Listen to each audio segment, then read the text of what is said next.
Kasih karunia dan damai sejahtera dari Tuhan Allah Bapa kita dan dari anaknya Tuhan Yesus Kristus menyertai kamu sampai selamanya. Amin. Selamat hari Minggu saudaraku. Marilah kita mendengarkan renungan pada minggu ke-6 setelah Trinitatis, yaitu dari Mazmur 48 ayat 1 sampai dengan ayat 15. Demikian firman Tuhan. Sion kota Allah. Nyanyian Mazmur Bani Korah. Besarlah Tuhan dan sangat terpuji di kota Allah kita. Gunungnya yang kudus yang menjulang permai adalah kegirangan bagi seluruh bumi. Gunung Sion itu jauh di sebelah utara kota Raja Besar. Dalam puri-purinya, Allah memperkenalkan dirinya sebagai benteng. Sebab lihat, raja-raja datang berkumpul, mereka bersama-sama berjalan maju.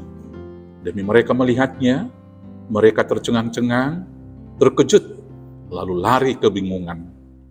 Kegentaran menimpa mereka di sana.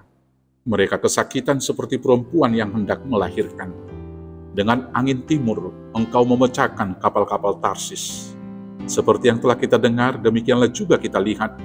Di kota Tuhan semesta alam, di kota Allah kita, Allah menegakkannya untuk selama-lamanya. Kami mengingat ya Allah kasih setiamu di dalam bait-Mu.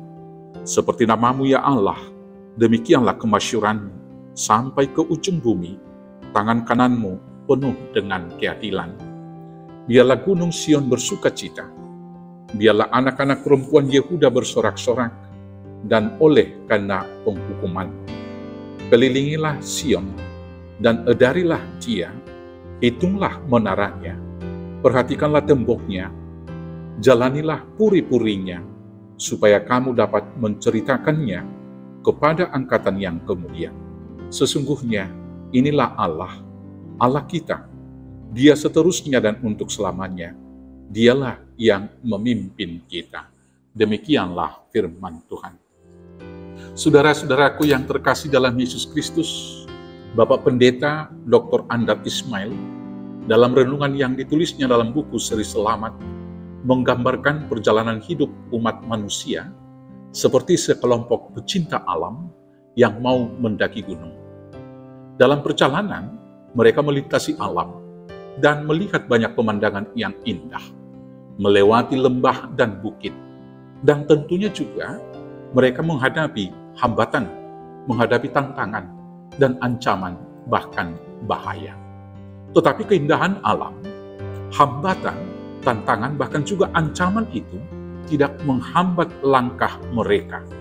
Mereka tetap berjalan menuju tujuan bersama, yaitu untuk mendaki gunung yang menjadi target mereka dan untuk sampai ke tingkat yang tertinggi.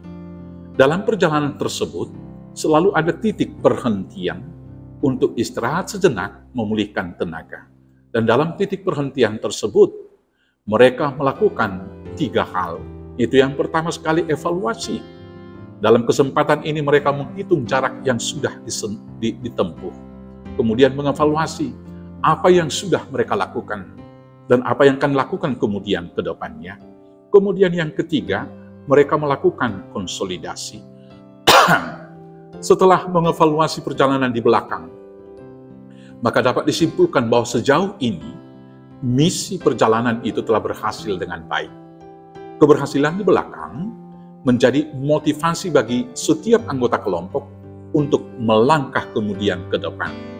Berangkat dari hasil yang sudah dicapai, maka dilakukanlah konsolidasi, yaitu penguatan dan pemantapan tekad, dan juga pemantapan semangat bagi setiap anggota kelompok.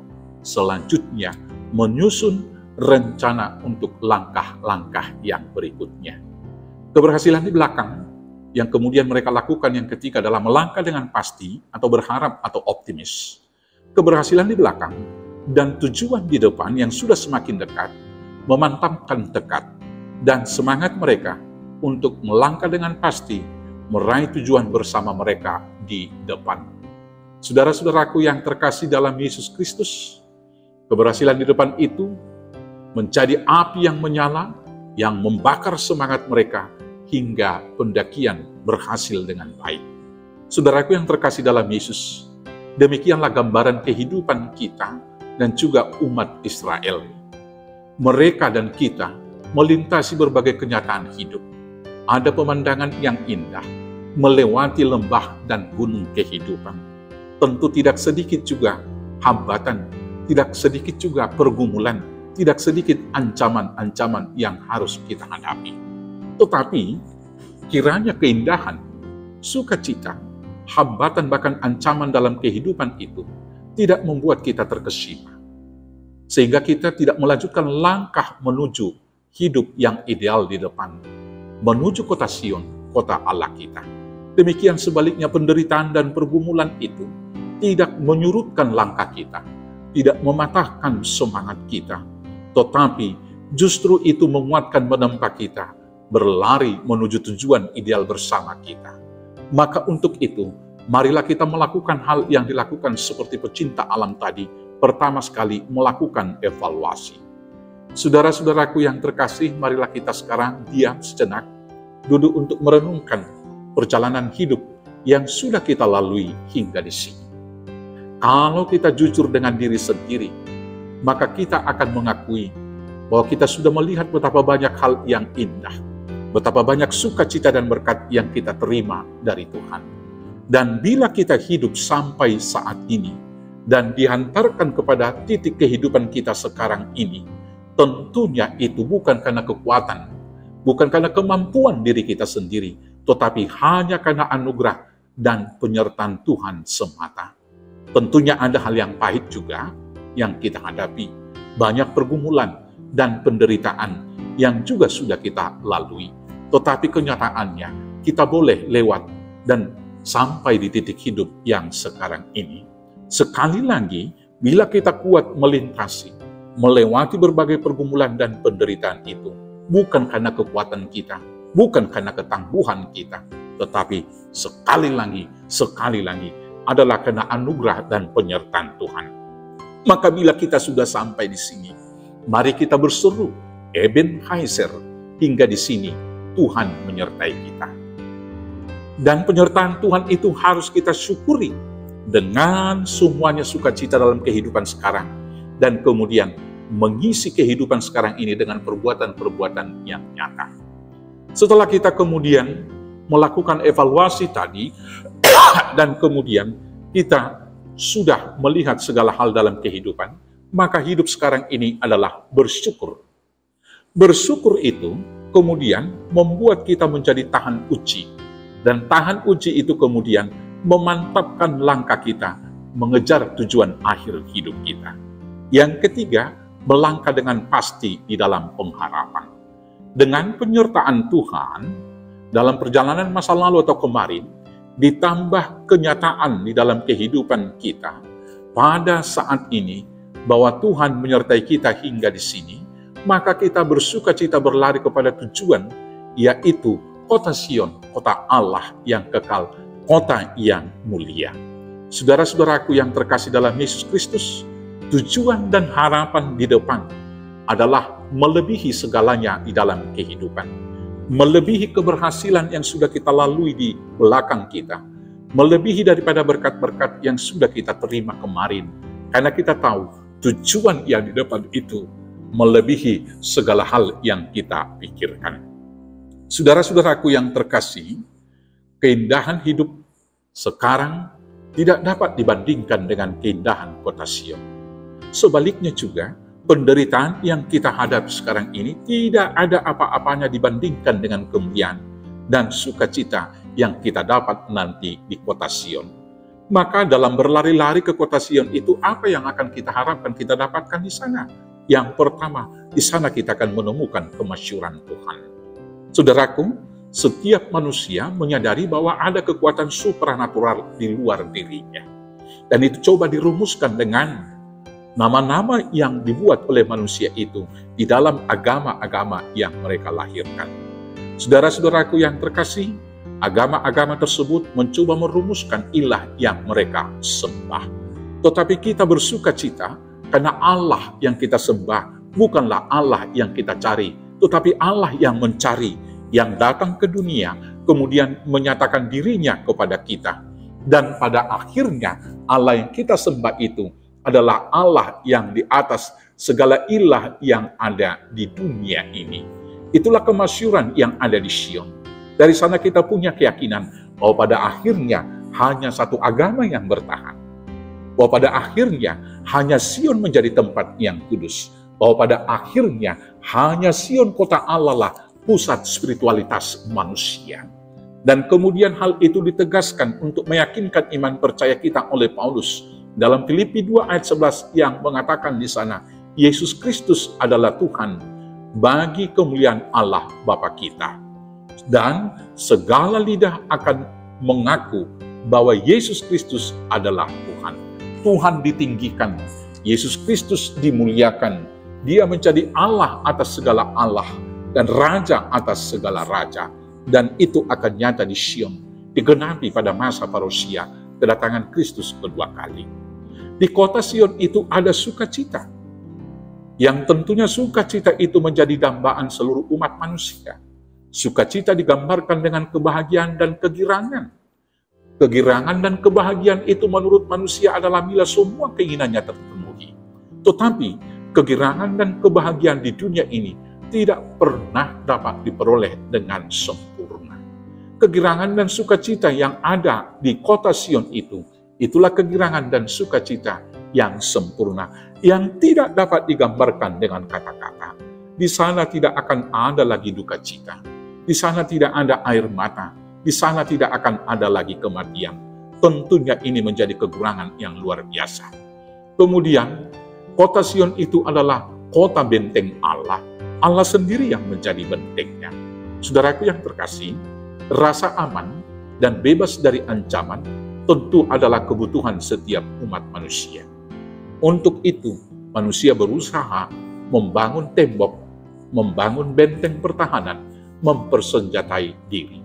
Tetapi tidak satu pun dari benteng, dari tembok yang dibangun oleh manusia, persenjataan yang canggih, menjamin rasa aman bagi manusia itu kokoh selama-lamanya. Tetapi di kota Sion digambarkan sebagai benteng yang tidak dapat ditembus oleh siapapun.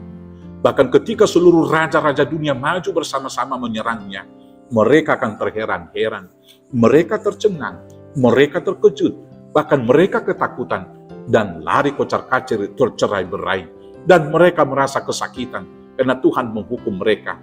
Dan kesakitan itu digambarkan seperti seorang wanita yang akan melahirkan. Hal itu menunjukkan, Bapak Ibu Saudaraku, tidak ada pertahanan dan kota benteng yang lebih teguh selain daripada di kota Sion, selain daripada hidup di dalam Allah. Maka bila kita merasa hidup kita terancam, baik oleh kekuatan roh-roh jahat di udara, oleh kegelapan dunia, baik juga oleh tekanan-tekanan politis, mari kita berlari ke kota Sion. Dan saat ini hidup di dalam Tuhan, maka Tuhan akan berperang, kita diam saja, dan kita akan dilindungi sampai nanti Tuhan memberikan kepada kita kota yang kekal tersebut. Saudara-saudaraku yang terkasih, setelah benteng yang kekal itu, rasa aman kita peroleh dari Tuhan, maka dalam kehidupan sekarang dan di Sion juga nanti, Tuhan menegakkan keadilan. Saudaraku yang terkasih, keadilan mendatangkan kedamaian dan sukacita bagi seluruh umat manusia. Karena itulah, isu tentang keadilan senantiasa mengikuti sejarah hidup umat manusia sepanjang masa. Keadilan tersebut senantiasa diupayakan, dijaga, dan dicari oleh manusia. Tetapi keadilan di dunia ini selalu relatif. Selalu saja ada yang merasa tidak adil.